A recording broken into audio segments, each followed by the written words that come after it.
Hello friend, स्वागत है अपने चैनल सीके स्टडी 47 पर। फ्रेंड, आपके लिए आज हम क्लास 10th के जो इकोनॉमिक्स है, जिसे आप अर्थशास्त्र कहते हैं, उसके प्रथम चैप्टर जो कि अर्थव्यवस्था एवं इसके विकास का इतिहास है, इससे मैं आपके लिए 50 ऑब्जेक्टिव क्वेश्चन को लेकर आए हैं, जो कि आपके एग्जाम में कहीं से भी एग्जामिनर यदि पूछे तो इसी 50 प्रश्न में से आएगा। तो बच्चों, आपको यहाँ से 4 मार्क्स के पूछा जाता है और प्रति साल कम से कम 3 मार्क्स के जरूर पूछा जाता है। तो बच्चों, आपको 3 मार्क्स यहाँ से इस वीडियो से क्लियर होने वाला है। तो बच्चों, आप शुरू से अंत तक वीडियो को जरूर देखिएगा। तो बच्चों, आपको वीडियो क्वालिटी और वॉइस ठीक है तो जल्दी से कमेंट करके बता दीजिए। उसके बाद आज की क्लास को स्टार्ट करते हैं। तो चलिए बच्चों, चलिए आज की फर्स्ट नंबर क्वेश्चन है। तो निम्न को प्राथमिक क्षेत्र कहा जाता है। तो बच्चों, निम्न में से किसे प्राथमिक क्षेत्र कहा जाता है? सेवा क्षेत्र, कृषि क्षेत्र, औद्योगिक क्षेत्र, इनमें से कोई नहीं। तो बच्चों, जो कृषि क्षेत्र आपको निम्न में से प्राथमिक क्षेत्र जो कहा जाता है, वह कृषि क्षेत्र को कहा जाता है। आप इसे याद रखिएगा। ऑप्शन नंबर बी बिल्कुल करेक्ट आंसर है। आप इसे याद रखिएगा, काफ़ी महत्वपूर्ण क्वेश्चन।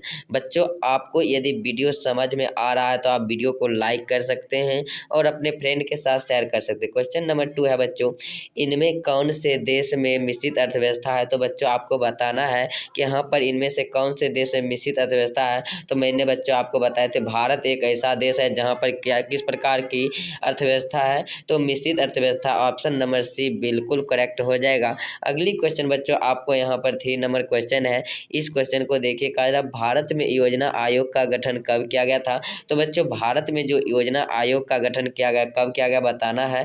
15 मार्च 1950 को, या 15 सितंबर 1950 को, या 15 अक्टूबर 1991 को, या इनमें से कोई नहीं। तो बच्चों, भारत में योजना आयोग का गठन जो किया गया 15 मार्च 1950 को, और योजना आयोग का अभी नाम बदल कर नीति आयोग कर दिया गया है। इसके जो प्रधान होते हैं वो प्रधानमंत्री होते हैं, जो कि वर्तमान में कौन है? नरेंद्र दामोदर दास मोदी। आपको इसे याद रखना है। क्वेश्चन नंबर 4 है बच्चों, जिस देश की राष्ट्रीय आय सर्वाधिक होता है वह देश कहलाता है। तो बच्चों, जिस देश, जैसे भारत देश है, भारत देश का यदि राष्ट्रीय आय अधिक होगा तो वह देश क्या कहलाएगा? विकसित। ऑप्शन नंबर बी बिल्कुल करेक्ट आंसर हो जाएगा। और ये क्वेश्चन काफ़ी महत्वपूर्ण है और आपके एग्जाम में बहुत बार पूछे गए। सो बच्चों, आप इसे जरूर याद कर लीजिएगा। और बच्चों, इसका PDF आप बिल्कुल फ्री में लेना चाहते हैं तो वीडियो के डिस्क्रिप्शन में व्हाट्सएप ग्रुप का लिंक है, तो आप हमारे व्हाट्सएप ग्रुप में जुड़ जाएंगे। बिल्कुल फ्री में आपको सभी सब्जेक्ट का PDF मिलेगा और प्रतिदिन क्लास होगा तो उसका नोटिफिकेशन भी मिलेगा। चलिए, यहाँ पर 5 नंबर क्वेश्चन है, इनमें से किसे पिछड़ा राज्य कहा जाता है? तो भारत के जितने भी व्यक्ति हैं, सभी बच्चे जानते हैं कि बिहार एक ऐसा राज्य है जिसे पिछड़ा राज्य की श्रेणी में रखा गया है। और बिल्कुल करेक्ट आंसर सी हो जाएगा। आप इसे याद रखिएगा। बच्चों, यदि वीडियो पसंद आ रहा होगा तो वीडियो को लाइक कर सकते हैं। यहाँ पर क्वेश्चन नंबर 6 है, द्वितीयक क्षेत्र को डैश क्षेत्र भी कहा जाता है। बच्चों, मैंने बताए थे, प्राथमिक क्षेत्र को कृषि क्षेत्र कहते हैं, द्वितीयक क्षेत्र को औद्योगिक क्षेत्र कहते हैं, और तृतीयक क्षेत्र जो होते हैं उसे सेवा क्षेत्र कहते हैं। तो बच्चों, इस क्वेश्चन का आंसर आप कमेंट करके जरूर बताइएगा, कमेंट सेक्शन में इसका आंसर क्या होगा। क्वेश्चन नंबर 7 चलिए बताएंगे इसका आंसर। कहा जा रहा है बिहार में डैश ही जीवन का आधार है। तो बिहार में बच्चों वह कौन सा है जो कि जीवन का आधार है? तो यहाँ पर कृषि है, उद्योग है, दोनों है, इनमें से कोई नहीं। तो बच्चों, जो बिहार में है कृषि क्या है? जीवन का आधार है, क्योंकि बिहार में 80% लोग हैं बच्चों जो कि क्या करते हैं? तो कृषि पर आधारित होते हैं। ऑप्शन नंबर ए बिल्कुल करेक्ट आंसर हो जाएगा। क्वेश्चन नंबर 8 है, कहा जा रहा है बिहार के विकास में डैश एक बहुत बड़ा बाधक है। तो बच्चों, बिहार के विकास में आप जानते हैं कि बाढ़ एक बहुत बड़ा क्या है? बाधक है, क्योंकि बिहार में प्रत्येक साल बाढ़ आता है, जिससे जान माल की क्षति होते होते कृषि का भी नाश हो जाता है। तो बिहार में बहुत बड़ा बाधा एक क्या है? तो बाढ़ है। ऑप्शन नंबर ए बिल्कुल करेक्ट है। अगली क्वेश्चन की तरफ बढ़ते हैं। अगला क्वेश्चन 9 नंबर क्वेश्चन है बच्चों, इस क्वेश्चन का आंसर जल्दी से दे। भारत में अंग्रेजी सरकार का एक डैश था, उपनिवेश था, परिवारवाद था, दोनों था, इनमें से कोई नहीं। तो बच्चों, यह क्वेश्चन काफ़ी स्टूडेंट गलत करते हैं और यह क्वेश्चन बहुत बार पूछे गए और पूछे जाते हैं। तो भारत अंग्रेजी सरकार, जो अंग्रेज थे, उनका उपनिवेश थे। ऑप्शन नंबर ए बिल्कुल करेक्ट आंसर हो जाएगा। आप इसे याद करते जाएंगे बच्चों। क्वेश्चन नंबर 10 है, आपको कहा जा रहा है क्या? किस क्षेत्र को तृतीयक क्षेत्र कहा था? मैंने बच्चों बताए थे, प्राथमिक क्षेत्र, कृषि क्षेत्र को प्राथमिक क्षेत्र, औद्योगिक क्षेत्र को द्वितीयक क्षेत्र और सेवा क्षेत्र को तृतीयक क्षेत्र। तो बच्चों यहाँ पर तृतीयक क्षेत्र पूछा जा रहा था, यहाँ पर सेवा क्षेत्र को तृतीयक क्षेत्र कहा जाता है, औद्योगिक क्षेत्र को बच्चों द्वितीयक क्षेत्र कहा जाता है, कृषि क्षेत्र को प्राथमिक क्षेत्र अर्थात प्रथम क्षेत्र कहा जाता है। आप इसे भी याद रखिएगा। अगली क्वेश्चन बच्चों 11 नंबर क्वेश्चन है, आपको बताना है बैंकों में वित्तीय वर्ष की अवधि होती है। तो बच्चों बैंकों में वित्तीय वर्ष की अवधि क्या होती है? 1 अप्रैल से 31 मार्च। बच्चों आपको याद रखना है क्या होता है, बैंकों में वित्तीय वर्ष होता है। इसका बिल्कुल करेक्ट आंसर ए हो जाएगा। बच्चों आपको यदि वीडियो थोड़ा सा भी पसंद आ रहा है तो वीडियो को लाइक कर लीजिएगा। और बच्चों वीडियो के डिस्क्रिप्शन व्हाट्सएप ग्रुप का लिंक है, वहां से आप व्हाट्सएप ग्रुप में जुड़ जाएंगे, क्योंकि इसका PDF आपको बिल्कुल फ्री में व्हाट्सएप ग्रुप में क्लास के बाद डाल दिया जाता है, तो आप वहाँ से भी तैयारी कर सकते हैं। चलिए बच्चों 12 नंबर क्वेश्चन है, योजना आयोग के अध्यक्ष कौन होते हैं? तो योजना आयोग गृह मंत्री होते हैं, रक्षा मंत्री, प्रधानमंत्री, इनमें से कोई नहीं। तो बच्चों योजना आयोग का जो अध्यक्ष होते हैं मैंने आपको बताए थे वो प्रधानमंत्री होते हैं। योजना आयोग का गठन 15 मार्च 1950 को हुआ था। कब हुआ था बच्चों? 15 मार्च 1950 को हुआ था। और इसका नया नाम बदल कर क्या कर दिया गया है? तो योजना आयोग का नया नाम नीति आयोग कर दिया गया है 2015 में। आपको इसे भी याद रखना है। अगली क्वेश्चन, योजना आयोग का नया नाम क्या है? तो अभी क्वेश्चन मैंने बता दिए हैं बच्चों। योजना आयोग का नया नाम नीति आयोग है, जिसका गठन 15 मार्च 1950 ईस्वी को हुआ था। चलिए 14 नंबर क्वेश्चन है, आपको यहाँ बताना है वर्तमान में नीति आयोग के अध्यक्ष कौन है? तो वर्तमान में बच्चों मैंने बताए थे नीति आयोग के अध्यक्ष प्रधानमंत्री होते हैं। और अभी वर्तमान में प्रधानमंत्री कौन है? नरेंद्र दामोदर दास मोदी जी हैं। ऑप्शन नंबर बी बिल्कुल करेक्ट आंसर हो जाएगा। और आप इसे याद करते जाएंगे फ्रेंड, काफ़ी महत्वपूर्ण क्वेश्चन है और आपके एग्जाम में यहाँ से बाहर नहीं आएगा। 15 नंबर क्वेश्चन है, भारत में पहली पंचवर्षीय योजना की अवधि है। तो बच्चों जब भारत आज़ाद हुआ था उसके बाद पहली पंचवर्षीय योजना हुई थी, उसका अवधि क्या है? तो उसका अवधि 1951 से 1956 है। ऑप्शन नंबर सी बिल्कुल करेक्ट आंसर हो जाएगा। आप इसे याद रखिएगा, काफ़ी महत्वपूर्ण क्वेश्चन है। अगली क्वेश्चन बच्चों बैकग्राउंड से थोड़ी आवाज़ आ रही होगी, उस पर आप ध्यान मत दीजिएगा।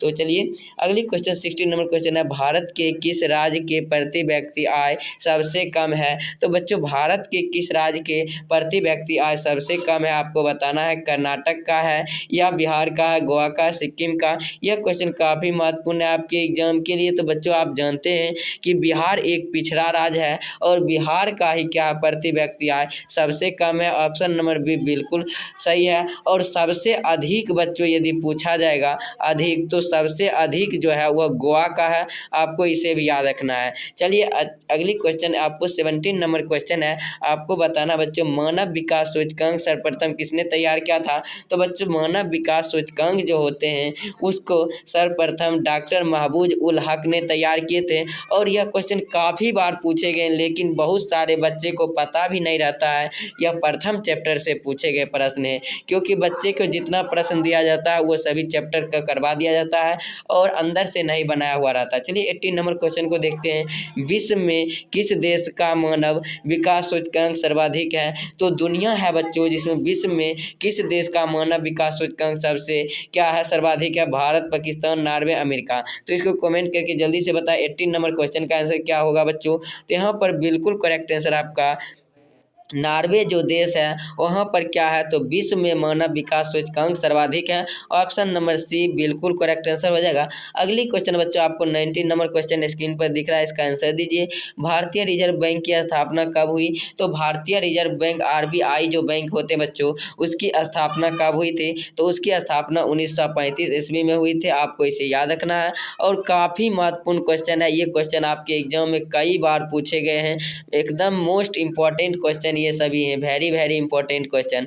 20 नंबर क्वेश्चन आपको सामने दिख रहा होगा बच्चों, तो आप जल्दी से बताएंगे एक अर्थव्यवस्था का सृजन होता है। तो बच्चों अर्थव्यवस्था जो होती है उसका सृजन होता है तो कैसे होगा? प्राकृतिक संसाधनों से, मानवीय संसाधन से, भौतिक संसाधनों से, इनमें से सभी संसाधनों से। तो बच्चों एक जो अर्थव्यवस्था जो होती है वह सभी प्रकार के संसाधनों से सृजित होती है, अर्थात वह आगे बढ़ती है। जैसे प्राकृतिक संसाधन में बन आ जाएगा, मानवीय संसाधन में जिस आप किसी भी पदार्थ को बनाते हैं, भौतिक संसाधन, अनेक प्रकार की ये सभी हो जाएंगे, इनमें से सभी संसाधनों से। चलिए 21 नंबर क्वेश्चन है फ्रेंड, इस क्वेश्चन का आंसर बताएंगे। कहा जा रहा अर्थव्यवस्था के मुख्य कितने प्रकार हैं? तो बच्चों आप जानते हैं कि अर्थव्यवस्था के मुख्य कितने प्रकार हैं, तो 3 प्रकार हैं। आपको ऑप्शन नंबर बी बिल्कुल करेक्ट आंसर हो जाएगा। अगली क्वेश्चन की तरफ बढ़ते हैं। अगली क्वेश्चन आपको 22 नंबर क्वेश्चन है, आपको बताना है इनमें से कौन से देश में मिश्रित अर्थव्यवस्था है? तो इनमें से एक देश ऐसा है जिसमें मिश्रित अर्थव्यवस्था है, जहां भारत, मैंने यह क्वेश्चन ऊपर कराए थे बच्चों, आपको इसे याद रखना। भारत में मिश्रित अर्थव्यवस्था है और विकसित अर्थव्यवस्था किसमें है? विकसित अर्थव्यवस्था, विकसित अर्थव्यवस्था जो है बच्चों वह अमेरिका में है, आपको इसे याद रखना है, काफी महत्वपूर्ण क्वेश्चन है। अगली क्वेश्चन की तरफ बढ़ते हैं। और समाजवादी अर्थव्यवस्था किसमें है? चीन में है। अगली क्वेश्चन देखते हैं, चीन और क्यूबा में। 23 नंबर क्वेश्चन है बच्चों, एक समाजवादी अर्थव्यवस्था का सर्वाधिक बल दिया जाता है। तो एक समाजवादी अर्थव्यवस्था जो होती है बच्चों, उसमें सर्वाधिक बल किस पर दिया जाता है? तो लोक कल्याण पर दिया जाता है। ऑप्शन नंबर सी बिल्कुल करेक्ट आंसर हो जाएगा बच्चों।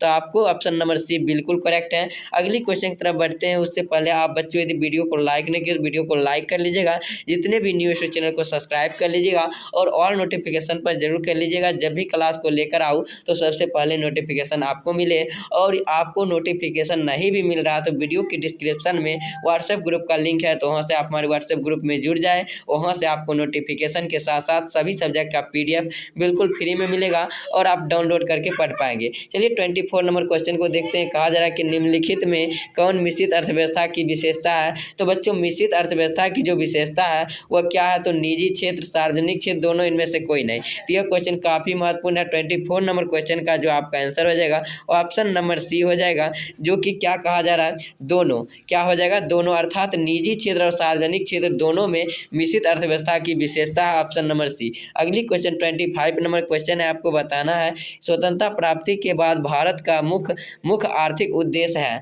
तो स्वतंत्रता प्राप्ति, जब भारत 15 अगस्त 1947 को आज़ाद हुआ था, तो उसके बाद भारत का मुख्य उद्देश्य क्या था? तो तीव्र आर्थिक विकास, उत्पादन, रोजगार सृजन, निर्धनता निवारण, अर्थात गरीबी को दूर करना, उपयुक्त ये सभी था बच्चों।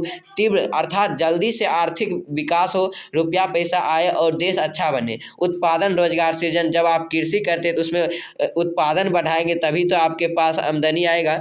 तो वही सभी क्या था? तो आपको याद रखना। 26 नंबर क्वेश्चन है, आर्थिक विकास के माप के लिए सबसे उपयुक्त सूचकांक है। तो आर्थिक विकास को माप के लिए सबसे उपयुक्त सूचकांक कौन सा है बच्चों? आपको बताना है। तो यहाँ पर प्रति व्यक्ति आय जो है, यहाँ पर बिल्कुल करेक्ट आंसर हो जाएगा option number B. Option number B बिल्कुल करेक्ट आंसर हो जाएगा। और बच्चों यहाँ पर प्रति व्यक्ति व्यय है, लेकिन यहाँ पर आपको ध्यान देना, व्यय और आय में ध्यान देना है, नहीं तो आप गलती कर सकते हैं। इसलिए इसका बिल्कुल correct answer option number B हो जाएगा। अगली क्वेश्चन की तरफ बढ़ते हैं। अगला क्वेश्चन आपको 27 नंबर क्वेश्चन है, बताना है कि निम्नलिखित में से कौन से देश विकसित अर्थव्यवस्था का उदाहरण है? निम्नलिखित में से कौन से देश में विकसित अर्थव्यवस्था का उदाहरण? मैंने बताए थे बच्चों, विकसित अर्थव्यवस्था जो होती है वह अमेरिका देश में है और मिश्रित अर्थव्यवस्था कहाँ पर है? भारत में। मिश्रित यदि पूछे बच्चों, यदि मिश्रित आपको पूछे तो कहाँ पर है? भारत में। कहाँ पर है? तो भारत में है। और आपको विकसित पूछे तो अमेरिका में। चलिए अगली क्वेश्चन की तरफ देखते हैं। अगला क्वेश्चन आपको 28 नंबर क्वेश्चन है, बताना निम्न में से किसे पिछड़ा राज्य कहा जाता है? यह क्वेश्चन बच्चों मैंने आपको करा चुके हैं। बिहार राज्य को पिछड़ा राज्य कहा जाता है, ऑप्शन नंबर सी बिल्कुल करेक्ट आंसर हो जाएगा। अगला क्वेश्चन 29 नंबर क्वेश्चन है, आर्थिक संरचना का एक मुख्य अंग है। तो आर्थिक संरचना का एक मुख्य अंग जो है बच्चों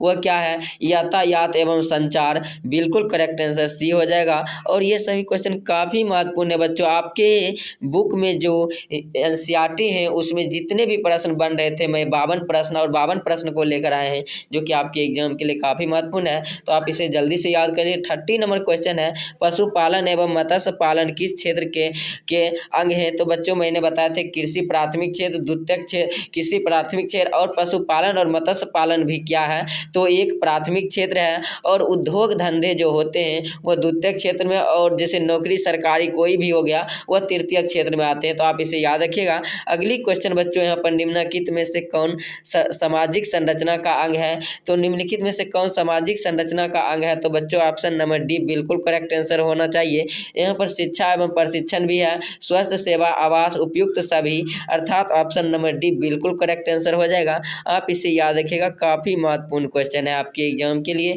32 नंबर क्वेश्चन बच्चों आपको स्क्रीन पर दिख रहा होगा, इस क्वेश्चन का आंसर दीजिएगा। कहा जा रहा है निम्नलिखित में कौन नवीकरणीय प्राकृतिक संसाधन है। तो निम्नलिखित में से कौन सा नवीकरणीय संसाधन है। तो बच्चों वैसा पदार्थ जिसका, चलिए, तो नवीकरणीय जो प्राकृतिक रूप से होता है, तो भूमिगत जल का हम नहीं निर्माण कर सकते हैं, नहीं उसका खत्म कर सकते हैं। तो ऑप्शन नंबर सी बिल्कुल करेक्ट आंसर हो गया। भूमिगत जल क्या है, एक नवीकरणीय प्राकृतिक संसाधन। ऑप्शन नंबर सी बिल्कुल करेक्ट आंसर हो जाएगा। अगली क्वेश्चन बच्चों आपको 33 नंबर क्वेश्चन है, इस क्वेश्चन का आंसर दीजिए। कहा निम्नलिखित में कौन प्राथमिक अर्थव्यवस्था के क्षेत्र में सम्मिलित है।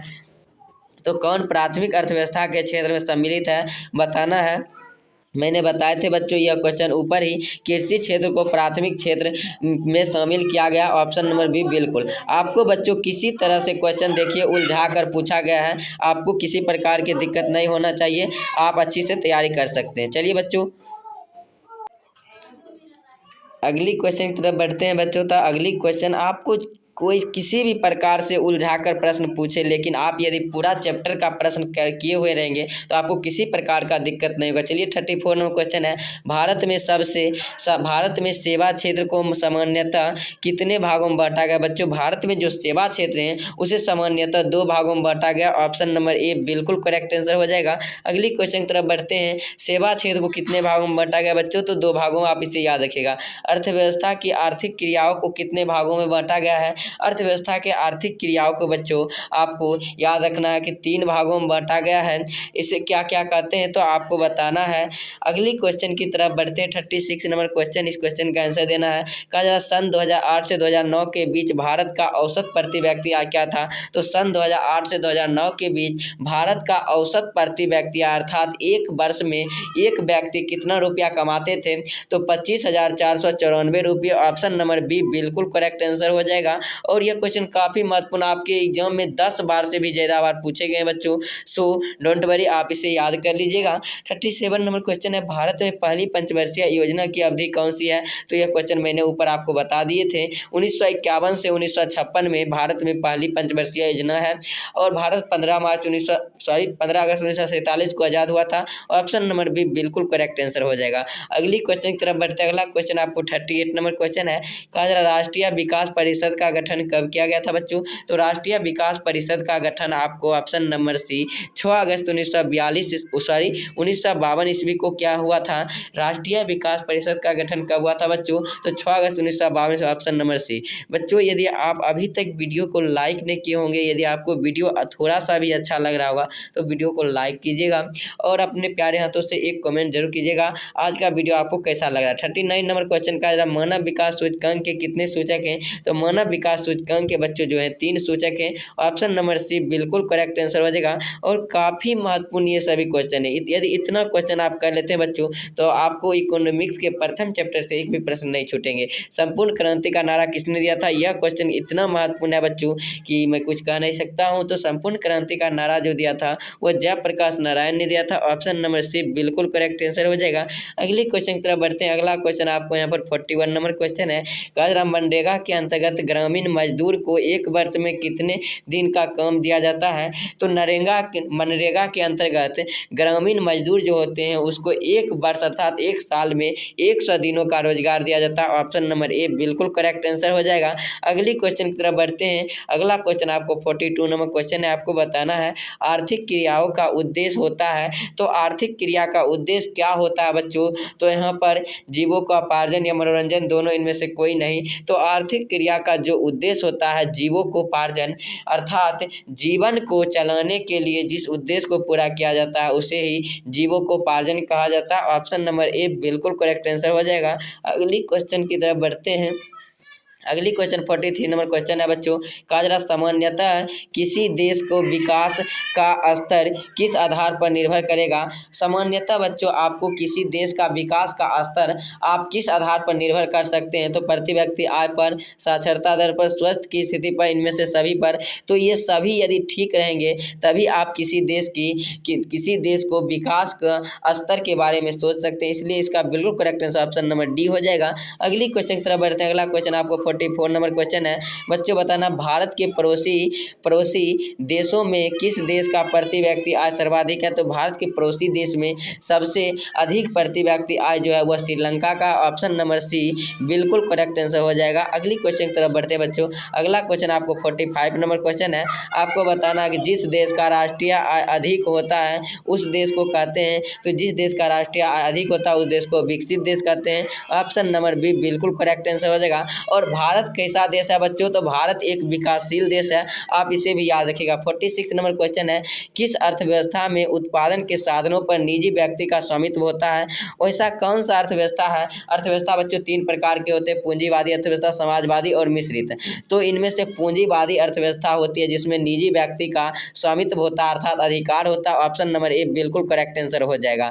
अगली क्वेश्चन की तरफ बढ़ते हैं। अगला क्वेश्चन आपको बताना है कि बिहार में किसकी प्रधानता है। तो बच्चों मैंने बताए थे बिहार में 80% जो व्यक्ति हैं वो क्या करते हैं, तो कृषि पर ही निर्भर रहते हैं, अर्थात क्या है कृषि पर की प्रधानता, ऑप्शन नंबर डी बिल्कुल करेक्ट आंसर हो जाएगा। अगली क्वेश्चन आपको 48 नंबर क्वेश्चन है, आपको बताना है कि बिहार में आर्थिक पिछड़ेपन का प्रमुख कारण है। तो बिहार में आर्थिक पिछड़ेपन का प्रमुख कारण क्या है, तो देखिए ऑप्शन नंबर जनसंख्या में तीव्र वृद्धि, ये तो है कृषि पर अत्यधिक जनभार। जनसंख्या में यदि अधिक वृद्धि होगा तो वह क्या कृषि अधिक उपजना चाहिए, तभी तो उनके लिए जो आहार होगा वह पूरा हो पाएगा। बाढ़ एवं सूखा का प्रकोप, तो बाढ़ और सूखा आने से क्या हो जाता है, कृषि बह जाता है।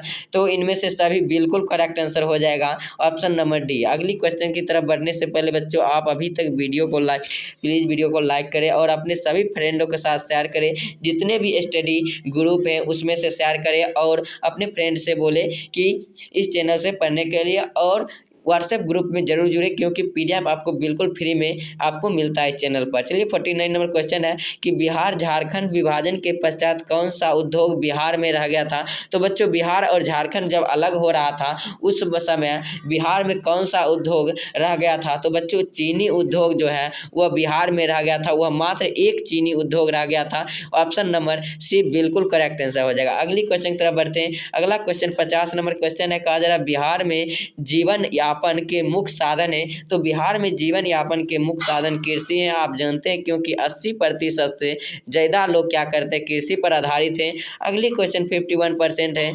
51 नंबर क्वेश्चन है, अंग्रेजों ने भारत का डैश किया। तो अंग्रेजों ने भारत का 200 सालों तक, लगभग 200 सालों तक क्या किया, शोषण किया, ऑप्शन नंबर बी बिल्कुल करेक्ट आंसर हो जाएगा। अगली क्वेश्चन 52 नंबर क्वेश्चन है बच्चों, इससे पहले आप अभी तक चैनल पर नहीं होंगे तो चैनल को सब्सक्राइब कर लीजिएगा और वीडियो को लाइक कर लीजिएगा और ऑल नोटिफिकेशन जरूर कर लीजिएगा क्योंकि आपको जब भी क्लास को लेकर आए तो सबसे पहले नोटिफिकेशन आपको मिले। 52 नंबर क्वेश्चन है, बिहार के विकास में डैश एक बहुत बड़ा बाधा है। तो बिहार के विकास में बाढ़ और सुखाड़ दोनों एक बहुत बड़ा बाधक है, लेकिन मुख्य रूप से कहा जाए तो ऑप्शन नंबर बी बिल्कुल करेक्ट आंसर हो जाएगा। चलिए यहाँ पर कहा जा रहा है तो ऑप्शन नंबर बी बिल्कुल करेक्ट आंसर हो जाएगा। चलिए बच्चों आज का वीडियो कैसा लगा कमेंट करके जरूर बताएंगे।